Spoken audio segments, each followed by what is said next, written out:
అంబేద్కర్ జిల్లా తణుకు మండలం ముద్దాపురంలో doctor BR Ambedkar విగ్రహాన్ని ధ్వంసం చేయడం చాలా దారుణమన్నారు ఏపీ మంత్రి కారుమూరి వెంకట నాగేశ్వరరావు. ఈ దుర్ఘటనని గుర్తించి పోలీసులు అదుపులోకి తీసుకుని విచారిస్తున్నారని చెప్పారు. ఇటువంటి ఘటనలు పునరావృతం కాకుండా నిందితులను కఠినంగా శిక్షించాలని ఆదేశాలు జారీ చేశామన్నారు. త్వరలోనే కొత్త విగ్రహాన్ని ఏర్పాటు చేస్తామని కారుమూరి హామీ ఇచ్చారు. చాలా ఘోరమైనది, హేయమైనది.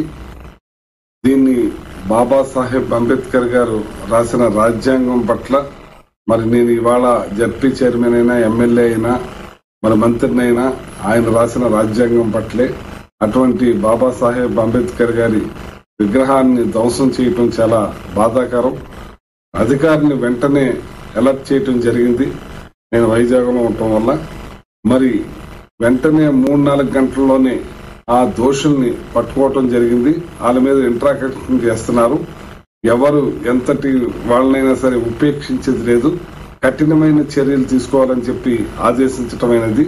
దీని విషయంలో ఏ ఒక్కరిని కూడా వదిలేది లేదని చెప్పి తెలియజేసి ఇంకొకసారి ఇలాంటిది జరగకుండా ఉండటానికి, ఇలాంటి ఏమైనా పనులు చేయకుండా ఉండటానికి వాళ్ళ మీద కఠినమైన చర్యలు తీసుకోవాలని ఆదేశించడం జరిగింది. మళ్ళీ బాబాసాహెబ్ అంబేద్కర్ గారి విగ్రహాన్ని అక్కడ ఏర్పాటు చేసే కార్యక్రమం చేయిస్తానని చెప్పి సందర్భంగా మాటిస్తున్నాను.